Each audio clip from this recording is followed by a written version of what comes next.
Well, boys and girls, it's that time of the season. Season 10 is coming to a close. We only have about 2 days until Season 11, what's believed to be called Season of the Visitor or Season of the Arrival. Make sure you tune in June 9th at 9 a.m. Pacific for the reveal of Season 11 and what's to come in Season 12 or Year 4.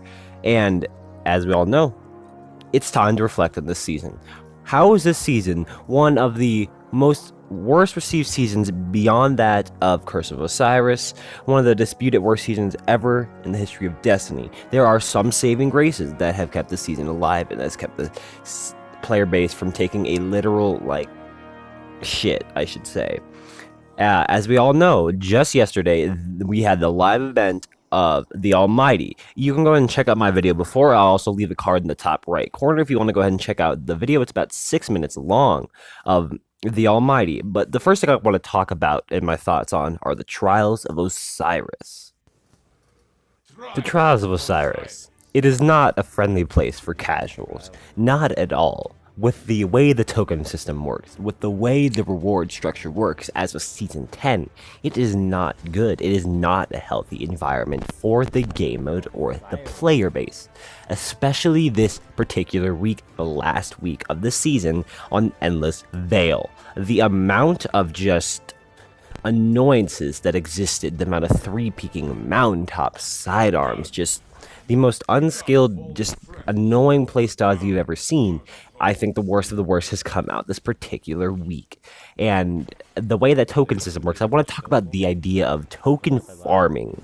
And what happens is that even though you may have all the rewards, what people will do is they will simply reach the 3-win in order to obtain the ability to turn in tokens. And that will do is they will go ahead and reach the 5-win mark in order to obtain the passage of wealth. And what they'll do with that passage of wealth is they'll farm the 1, 2, and 3, and they'll reset their card and do it over and over. And when you have unlocked the tier level 6 or I believe level 5 clan perk, and you do it with your teammates with Rune of Wealth, each win is worth up to 7 tokens every time. Meaning that with every 3 wins, that's 1 rank up with the vendor of Saint 14 in the Trials of Osiris, which is about the equivalent to 20 to 25 minutes at most. Meaning that you're getting valuable time so that's essentially a weapon every 20 minutes, and that's really, really good.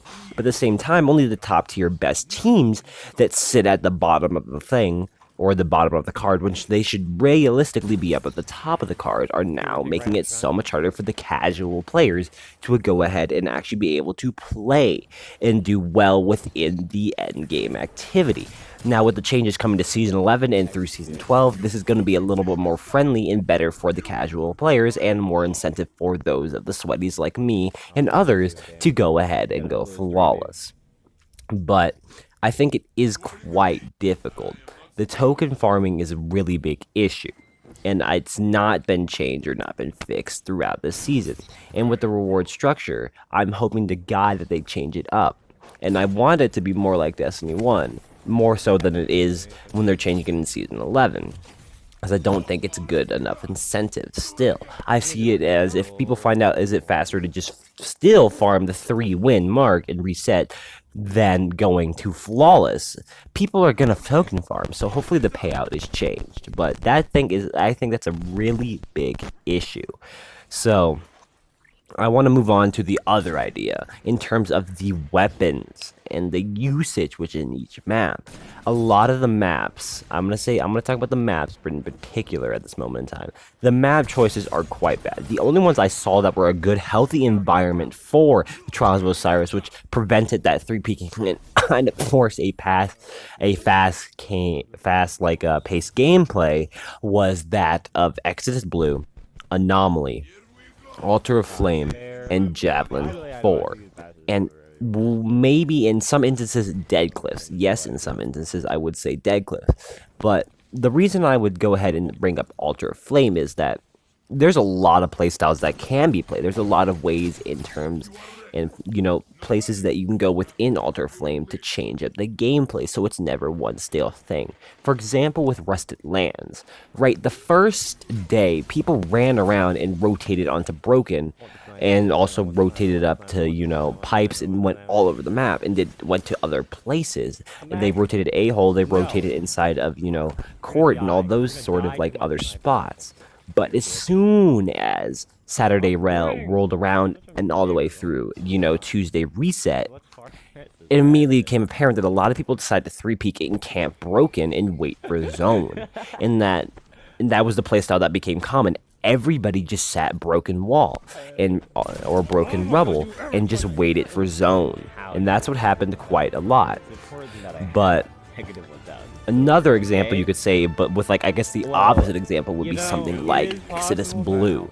With so many, where the zone particularly is, it's hard to camp the zone. With so many ways to rotate and move around the map, it makes it impossible for one to camp. And it forces a lot of other playstyles. You would see people rotating Train, you would see people rotating Suicide, you would see people rotating Initial, and you know, you would see people rotating Warehouse, and it would be changing up every time. And it kept the game, you know, fresh, not stale, not one definitive play style. And that I think is awesome.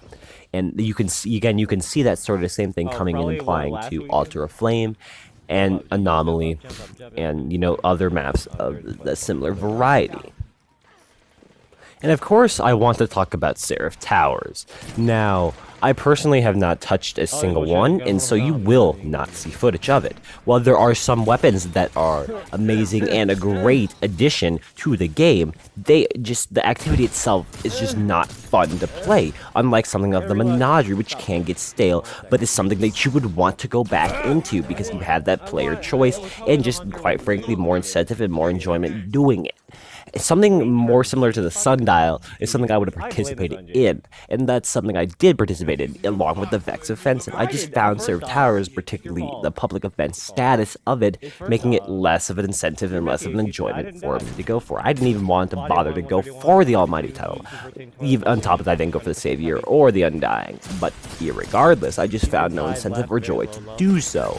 And I think Seraph Towers have failed. And with the addition of the Guardian Games, Bounty of Arming event, and like a week later, introducing the Fellwinter's 9 million Seraph Tower events, which the saving grace was they fixed it to the best of ability, where we only had to do about 1,300,000 instead of 9 million Seraph Tower events.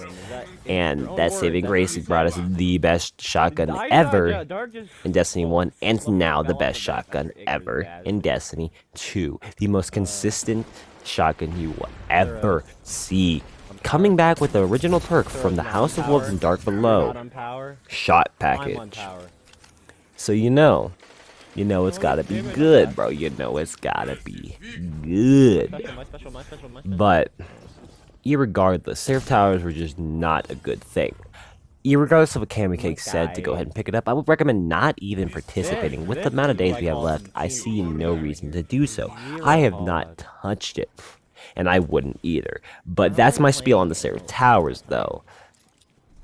I'm gonna go left side. Moving on to the almighty live event, let's go ahead and take it a little grander at that. That's the last thing I want to talk about in the video, as a lot of other things I saw as something I wanted to talk about, but I feel like I would be bashing on the game too much. The video would be way too long, and I would probably get a lot of hatred for just kind of shitting on Bungie here. The almighty. The event that I genuinely liked but felt too long, and the hype and how long it took for these said missiles to reach the almighty kind of made the event underwhelming. Now, for the first live event, I truly enjoyed it. I will not bash Bungie one bit. I can understand that it's hard to play test your servers. Maybe there could have been some stress tests that I don't know about that they could have done to see, is it okay for me to launch this magnificent long event on 3 different servers at the exact same time with 200,000 people on each platform in one space at one time watching the sky. Now, there was some technical difficulties, right? It took us 30 minutes before they started it, and then they slowed it down hella hard, and it took like an hour and like 30 minutes in total for the whole event. But once we got to the part where the ship blew up, that's where it was amazing. As we all know, there's an exclusive emblem that came up too, and I truly enjoyed it, and I'm glad Bungie did it. Well, I would have liked to see more like story involved in some missions about the Almighty, not just lore outside of it.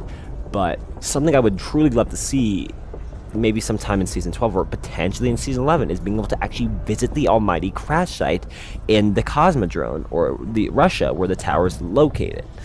And you know, that being able to be a playable mission, or just being able to be like a free space, if they add that. But at the same time, we're in two different, right? Because I believe we're in the European part of Russia, so they might even just add that as a space to the EDZ, like they did to the addition to the Plague Lands on Earth in Destiny 1.